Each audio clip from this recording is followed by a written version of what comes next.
แก่กรรมด้วยกายวาจาใจเด้อมีออกเด้อโบมีไผซอยเฮาได้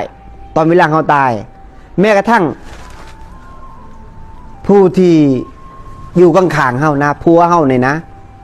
ตายไปแล้วนี่เขาก็ต้องเอาเมียใหม่แม่นบ่ซื้อไซของเจ้าแม่นบ่ผัวเจ้ามันเป็นของอนิจจังแม่นบ่แม้กระทั่งเมียคือกันคือพญาเนี่ยรัสเซียนี่เมียก็ต้องเอาผู้ใหม่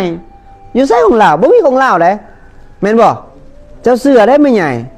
เจ้าเกิดผู้เดียวเจ้าตายผู้เดียวบ่มีไผสอยไผได้แต่พระพุทธเจ้านี่สอยเจ้าได้สอยยังออกจากทุกข์ได้คือการรักษาศีลบำเพ็ญเพียรภาวนาคือจะลงวัดลงวาเนี่ยมาเอาทิศในส่วนบุญตอนจะมีชีวิตอยู่เจ้าเฮ็ดไว้ไม่ใหญ่เฮ็ดหลายๆเด้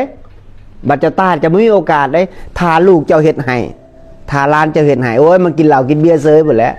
แม่นบ่และส่วนบุญนี่เวลาจะเป็นคนอยู่นี่นะจะบูจักส่วนบุญเวลาจะตายจะหับส่วนบุญได้บ่ไม่ออกก็บ่ได้ไม่ออกอันนี้ว่าความจริงได้ไม่ออกนะถ้าเกิดจะอยู่เป็นคนเนี่ยจะลงวัดบำเพ็ญเพียรภาวนารักษาศีลให้ทานการทางสมาธิจะเบิ่งลมหายใจตัวเองเมื่อจะหลับไป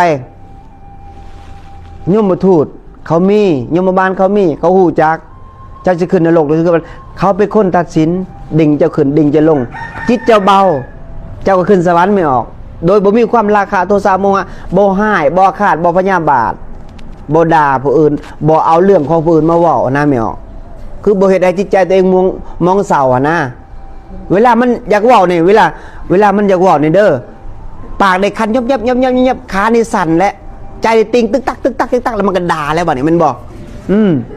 แล้วทีนี้มันก็ผิดศีลได้ไม่ออกแม่นล่ะวะมันผิดศีลแล้วก็เฮาก็บาปป่ะนี่แม่นบ่